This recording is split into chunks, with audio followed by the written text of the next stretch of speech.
الحمد لله نحمده ونستعينه ونستغفره ونؤمن به ونتوكل عليه ونعوذ بالله من شرور أنفسنا ومن سيئات أعمالنا من يهده الله فلا مضل له ومن يضلله فلا هادي له ونشهد أن لا إله إلا الله وحده لا شريك له ونشهد أن سيدنا وسندنا وحبيبنا ومولانا محمدا عبده ورسوله صلى الله تبارك وتعالى عليه وعلى آله وأصحابه وبارك وسلم تسليما كثيرا. أما بعد فأعوذ بالله من الشيطان الرجيم. الذين يتبعون الرسول الأمي الذي يجدونه مكتوبا عندهم في التوراة والإنجيل يأمرهم بالمعروف وينهاهم عن المنكر ويحل لهم الطيبات ويحرم عليهم الخبائث ويضع عنهم إصرهم والأغلال التي كانت عليهم. آمنت بالله صدق الله مولانا العظيم وبلغنا رسوله النبي الكريم ونحن على ذلك من الشاهدين والشاكرين والحمد لله رب العالمين.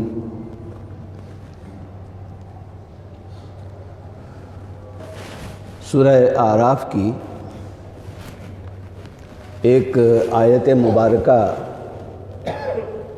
اس وقت آپ کے سامنے تلاوت کی ہے.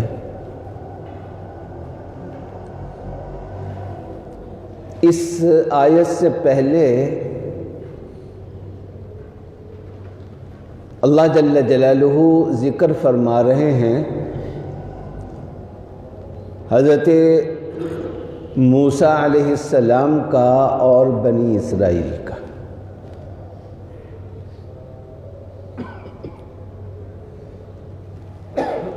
حضرت موسیٰ علیہ السلام کے تذکرے کا اختتام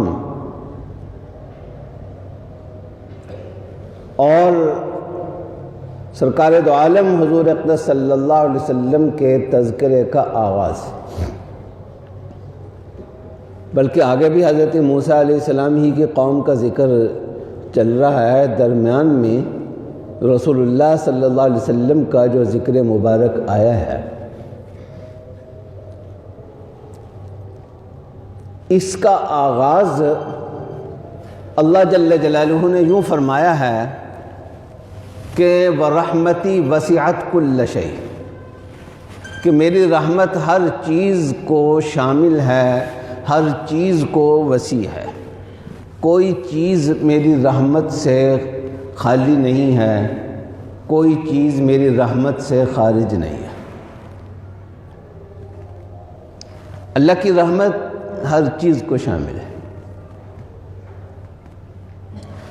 لیکن اس رحمت کے، اللہ کی رحمت کے خاص فوائد مخصوص لوگوں کو ملتے ہیں. جس طرح کی اللہ کی رحمت رحمت عامہ ہے، اسی طرح اللہ جل جلالہ نے اپنے حبیب صلی اللہ علیہ وسلم کے بارے میں بھی یہ کہا ہے کہ وَمَا أَرْسَلْنَاكَ إِلَّا رَحْمَةً لِلْعَالَمِينَ، کہ آپ سارے جہانوں کے لیے یعنی اللہ کی ساری مخلوقات کے لیے رحمت ہے، آپ کو رحمت بنا کر بھیجا گیا ہے۔ بلکہ اللہ جل جلالہ کہہ رہے ہیں کہ آپ کو بھیجنے کا اس کے علاوہ کوئی اور مقصد ہے ہی نہیں۔ آپ کو بھیجنے کا مقصد منحصر ہے اس بات میں کہ آپ کو عالمین کے لیے رحمت بنایا جائے۔ لیکن سرکار کی رحمت سب کے لیے ہے، لیکن اس سے خاص فائدہ اٹھانے والے لوگ سب نہیں ہوتے، بلکہ کچھ لوگ ہوتے ہیں۔ اسی طرح اللہ جل جلالہ کی رحمت ہر چیز کے لیے ہے۔ اللہ کی رحمت کے بغیر کوئی چیز اپنا وجود برقرار ہی نہیں رکھ سکتی۔ وَرَحْمَتِي وَسِعَتْ كُلَّ شَيْءٍ، لیکن فرمایا کہ فَسَأَكْتُبُهَا لِلَّذِينَ يَتَّقُونَ، کہ میں اپنی رحمت ان لوگوں کے لیے لکھ دوں گا، واجب کر دوں گا، لازم کر دوں گا، مقرر کر دوں گا، حتمی کر دوں گا، جو متقی ہیں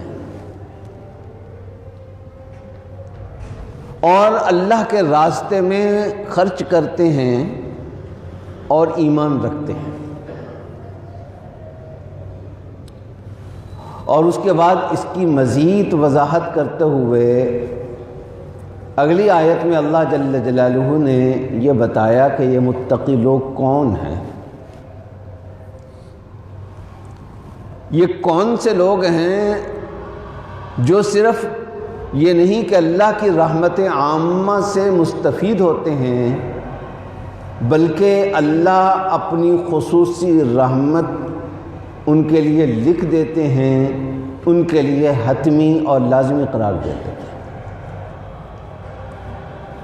اللہ کے یہ مقرب اور اللہ کی خصوصی رحمت کے مستحق بننے والے ہیں، جن متقی لوگوں کی اللہ بات کر رہے ہیں وہ کون ہیں؟ تو اس کی مزید تفصیل کرتے ہوئے اللہ نے فرمایا کہ الذین یتبعون الرسول الامی، جو رسول امی کی پیروی کرتے ہیں،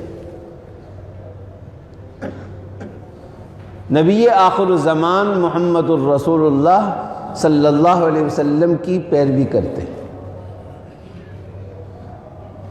اپنا عقیدہ ان کے عقیدے کے مطابق، اپنا عمل ان کے عمل کے مطابق، اپنی زندگی کے طور اطوار ان کی زندگی کے طور اطوار کے مطابق، اپنا کردار ان کے کردار کے مطابق، اپنے طریقے ان کے طریقے کا مطابق بنا لیتے ہیں، اپنے آپ کو ان کے رنگ میں ڈھال لیتے ہیں۔ اور یہی بات اللہ جل جلالہ نے دوسری جگہ دوسرے انداز میں فرمائی، لیکن نتیجہ اس کا بھی یہی نکلتا ہے۔ فرمایا کہ ان کنتم تحبون اللہ، اگر تم اللہ کی محبت چاہتے ہو، اللہ کی محبت کا حصول چاہتے ہو، تم یہ چاہتے ہو کہ واقعتاً اللہ سے محبت کرنے لگ جاؤ، ان کنتم تحبون اللہ فاتبعونی، اللہ کے نبی کی زبان سے کہلوایا جا رہا ہے، قل ہے یہاں پہ شروع کہ آپ ہماری طرف سے کہہ دیجئے کہ پھر میری پیروی اختیار کرو، میرا راستہ اختیار کرو، میری اتباع اختیار کرو۔ میری اتباع اختیار کر لو گے تو کیا ہوگا؟ صرف اتنا نہیں ہوگا کہ تم اللہ سے محبت کرنے والے بن جاؤ گے، بلکہ یحببکم اللہ ویغفر لکم ذنوبکم، کہ اللہ تم سے محبت کرنے لگ جائیں گے، تم اللہ کے لاڈلے اور پیارے بن جاؤ گے، اور اس کے نتیجے میں یہ تو نہیں ہوگا کہ تم معصوم بن جاؤ، غلطیاں تو پھر بھی تم سے ہوں گی، لیکن اللہ لاڈلا ہونے کی وجہ سے اپنے لاڈلوں کی غلطیوں کو نظر انداز کیا جاتا ہے۔ تم چونکہ اللہ کے پیارے، اللہ کے لاڈلے بن جاؤ گے، اس لیے اللہ تمہاری غلطیوں کو نظر انداز کر دیں گے۔ وَيَغْفِرْ لَكُمْ ذُنُوبَكُمْ۔ تو جب اللہ کا لاڈلا بن گیا، اللہ نے غلطیوں کو نظر انداز کر دیا، اللہ کو کسی پر پیار آنے لگ گیا، تو ظاہر ہے کہ اللہ اپنی خاص رحمت اس کے لیے اگر نہیں لکھیں گے، اگر اللہ اپنی رحمت خاصہ اس کے لیے لازم نہیں بنائیں گے، تو پھر کس کے لیے بنائیں گے؟ اس لیے فرمایا کہ وَرَحْمَتِي وَسِعَتْ كُلَّ شَيْءٍ، میری رحمت عامہ تو ہر چیز کے لیے، صرف ہر انسان کے لیے نہیں، ہر چیز کے لیے ہے، ہر مخلوق کے لیے ہے، لیکن اللہ کی رحمت خاصہ جس کا سب سے زیادہ ظہور جنت میں جا کر ہوگا، یہ فرمایا کہ میں نے ان کے لیے لکھ دی ہے جو یتبعون الرسول الامی، اس رسول امی کی پیروی کریں۔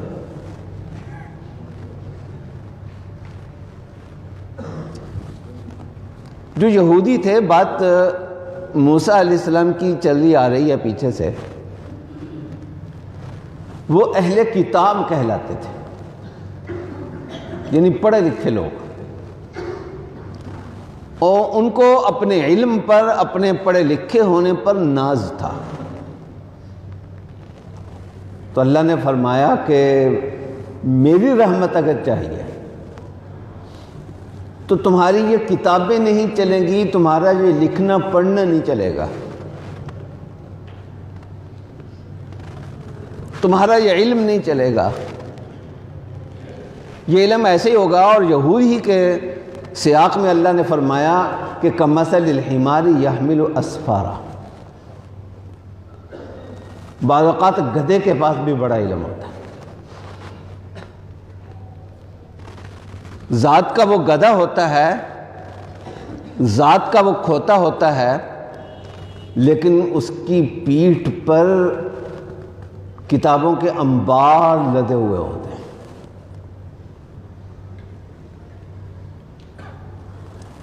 لیکن اس علم کا اسے کوئی فائدہ نہیں ہوا، اس گدھے کو فائدہ نہیں ہے، وہ گدھے کا گدھا ہی رہے گا۔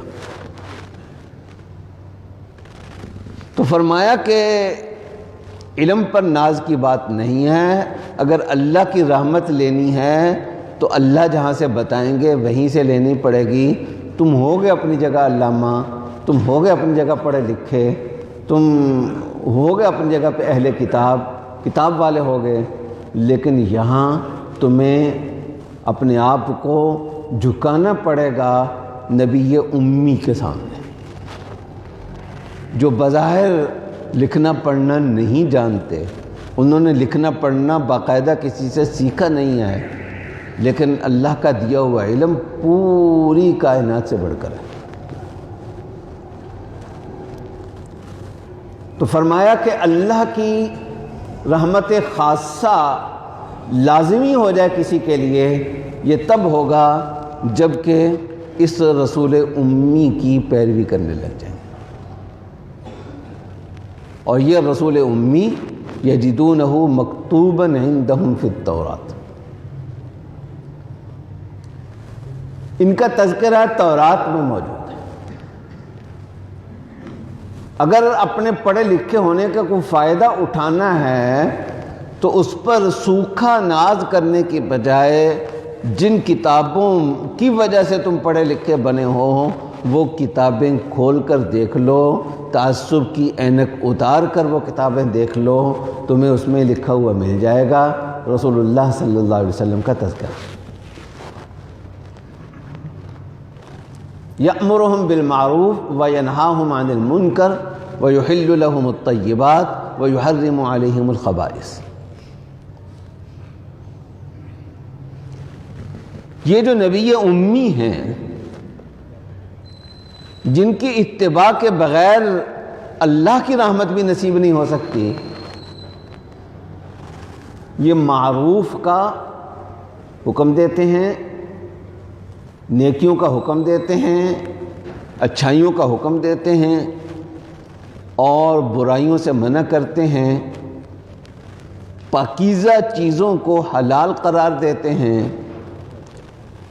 اور بری چیزوں کو، ناپسندیدہ چیزوں کو حرام قرار دیتے ہیں۔ اور اگلی جو صفت بیان کی وہ یہ بیان کی کہ وَيَضَعُ عَنْهُمْ إِصْرَهُمْ وَالْأَغْلَالَ الَّتِي كَانَتْ عَلَيْهِمْ۔ جو بھی اللہ کا نبی آتا تھا وہ معروف ہی کا حکم دیتا تھا،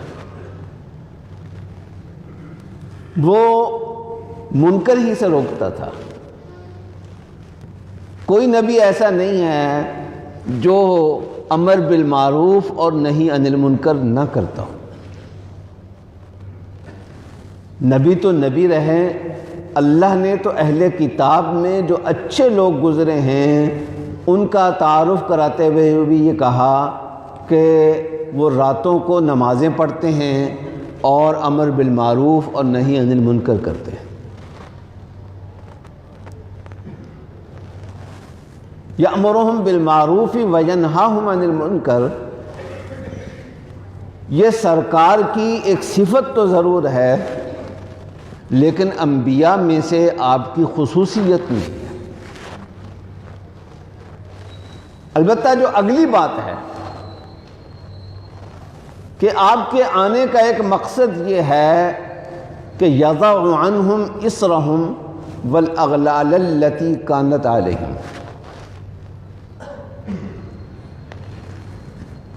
کہ پچھلی شریعتوں میں احکام سخت ہوتے تھے، سختیاں تھیں، شریعت عمل کرنے میں مشکلات ہوتی تھی، بوجھ ہوتے تھے، توق ہوتے تھے، رکاوٹیں ہوتی تھیں۔ تو فرمایا کہ اللہ کے اس نبی امی کی آمد کا ایک مقصد یہ ہے کہ یہ ان سختیوں کو نرمیوں سے تبدیل کر دیں گے، ان مشکلات کو آسانیوں سے تبدیل کر دیں گے، آپ ایک آسان اور قابل عمل دین لے کر آئیں۔ پہلے ان کے مذہب میں جو سختیاں ہوتی تھیں، کچھ تو ان کے اپنے اعمال کے نتیجے میں اللہ نے ان کو سخت احکام دیے، اور کچھ ایسے بھی تھے جو انہوں نے خود بڑھا لیا، دین کے اندر اضافہ کر لیا، اپنی طرف سے پابندیاں لگا لی، اپنی طرف سے قیود لگا لی، اپنی طرف سے اضافے کر لیے۔ ایک انتہائی بوجھل دین بن چکا تھا جس کا نام لینا بہت آسان تھا لیکن عمل کرنا بہت مشکل تھا۔ چنانچہ رسول اللہ صلی اللہ علیہ وسلم کی بعثت سے پہلے کسی انسان کے متدین ہونے کا، کسی انسان کے بندہ خدا بننے کا، کسی انسان کے اللہ والا بننے کا یہی راستہ ہوتا تھا کہ وہ دنیا کو چھوڑ دے اور آخرت کو اختیار کرو۔ گویا دو ہی راستے ہیں، یا دنیا کا ہے یا آخرت کا ہے، دونوں چیزیں اکٹھی نہیں چل سکتی تھی۔ لیکن رسول اللہ صلی اللہ علیہ وسلم جو دین لے کر آئے ہیں وہ دین ان ملاوٹوں سے پاک ہے اور وہ آسانیوں والا ہے۔ رسول اللہ صلی اللہ علیہ وسلم نے ارشاد فرمایا ایک موقع پر، ام المومنین حضرت عائشہ رضی اللہ تعالیٰ عنہ، ام المومنین نے یہ درخواست کی کہ حضرت جو میری اور آپ کی گفتگو ہوئی ہے یہ کسی اور سے آپ نے ذکر نہیں کرنی، وہ چونکہ واقعہ لمبا ہے، وقت مختصر ہے، اس لیے میں اسے ذکر نہیں کر رہا۔ اس میں دوسروں کو اپنا فیصلہ کرنے میں کچھ سہولت ہو سکتی تھی، تو رسول اللہ صلی اللہ علیہ وسلم نے فرمایا کہ جو مجھ سے پوچھے گا تو میں اسے صاف صاف بتا دوں گا۔ اور اس کی وجہ یہ ہے کہ آپ نے فرمایا کہ اللہ تعالیٰ نے مجھے معنت اور متعنت بنا کر نہیں بھیجا۔ اللہ نے مجھے اس لیے نہیں بھیجا کہ خود مشقت میں پڑوں یا دوسروں کو مشقت میں اور تنگی میں ڈالوں، بلکہ اللہ نے مجھے بھیجا ہے معلماً و میسراً۔ اللہ نے مجھے آسانیاں کرنے والا بنا کر بھیجا ہے اور سکھانے والا بنا کر بھیجا ہے۔ میرا کام راستے بند کرنا نہیں ہے، میرا کام راستے بتلانا ہے، میرا کام تنگیاں پیدا کرنا نہیں ہے، میرا کام آسانیاں پیدا کرنا ہے۔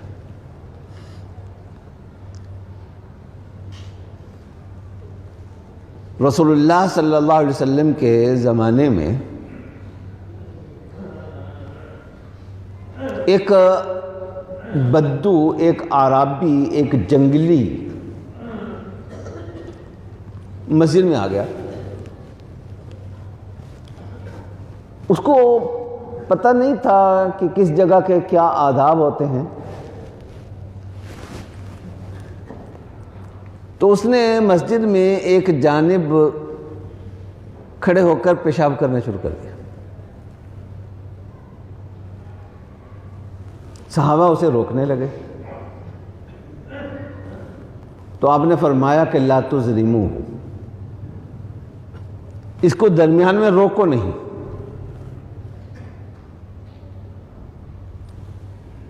جب وہ اپنا کام کر چکا تو رسول اللہ صلی اللہ علیہ وسلم نے فرمایا کہ اب پانی لے کر آؤ اور یہ مسجد کا یہ حصہ دھو ڈالو، اس کو صاف کر دو۔ وجہ کیا تھی؟ وجہ یہ بیان فرمائی کہ انما بعثتم میسرین، کہ تمہیں تنگی کرنے والا بنا کر نہیں بھیجا گیا، تمہیں سہولت پیدا کرنے والا بنا کر بھیجا گیا۔ رسول اللہ صلی اللہ علیہ وسلم نے اپنا تعارف کراتے ہوئے خود فرمایا کہ بعثت بالحنیفیۃ السمحہ، کہ مجھے ایسی شریعت دے کر بھیجا گیا ہے جس کی دو اہم خصوصیتیں ہیں۔ ایک یہ کہ اس شریعت میں مکمل یکسوئی ہے، اس میں نظر صرف اللہ پر ہوتی ہے، اللہ کی ذات مقصود ہوتی ہے، اور دوسری خصوصیت یہ ہے کہ اس میں آسانی ہے، اس میں سہولتیں ہیں۔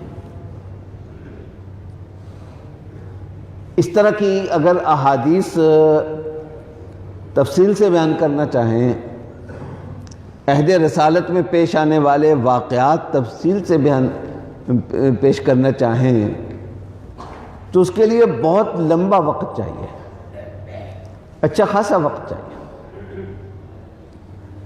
بعض اوقات دو انتہاؤں پر ہم ہوتے ہیں۔ بعض اوقات ایسا ہوتا ہے کہ دین پر ہمارا عمل کرنے کو جی نہیں چاہ رہا ہوتا، تو جو سچ مچ شریعت کا مسئلہ ہے اس کے بارے میں ہم یہ سمجھ لیتے ہیں کہ کوئی نہیں، دین میں آسانی ہی آسانی ہے، لہذا رشوت بھی لے لو، سود بھی کھا لو، جھوٹ بھی بول لو، غیبت بھی کر لو، چغلیاں بھی کر لو، کیونکہ شریعت میں آسانی ہی آسانی ہے۔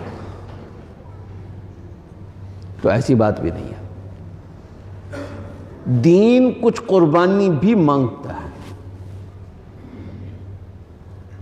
لیکن اس کے ساتھ ساتھ بعض اوقات دوسرا پہلو ہماری نظروں سے اوجھل ہو جاتا ہے کہ اللہ کے نبی آخر الزمان صلی اللہ علیہ وسلم جو دین لے کر آئے ہیں، اس کی ایک بڑی خصوصیت، ایک اہم خصوصیت اور آپ کی تشریف آوری کے مقاصد میں سے ایک مقصد آسانیاں پیدا کرنا ہے۔ کچھ لوگ دین پر عمل کرنے سے اس لیے ڈراتے ہیں کہ مولویوں کے پاس جائیں گے تو پھنس جائیں گے۔ ایسا نہیں ہے، جو اللہ کا دین ہے آپ اس پر عمل کرنے کا ارادہ کریں. جہاں رکاوٹیں آئیں گی، جہاں مشکلیں پیش آئیں گی، وہاں انشاءاللہ آسانیاں بھی مل جائیں گی. فقہاء کرام نے ضابطہ بیان کیا ہے ما ضاق امر الا اتسع. جہاں تنگی ہوتی ہے وہاں وسعت بھی ضرور ہوتی ہے. یہ شریعت کا مزاج فقہاء نے بیان کیا ہے، شریعت کا عمومی قاعدہ بیان کیا. تو رسول اللہ صلی اللہ علیہ وسلم کو اللہ جل جلالہ نے رحمت للعالمین بنا کر بھیجا گیا ہے.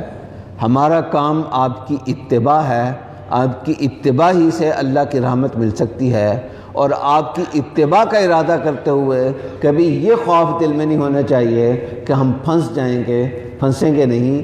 قربانی ضرور لی جائے گی لیکن صرف اتنی ہی لی جائے گی جتنی ضروری ہوگی. اس سے زیادہ قربانی یہ نبی آپ سے نہیں لیں گے. آپ ایک مرتبہ فیصلہ کر کے دیکھیں کہ ہم نے اس نبی کے پیچھے ہی چلنا ہے. اللہ جل جلالہ عمل کرنے کی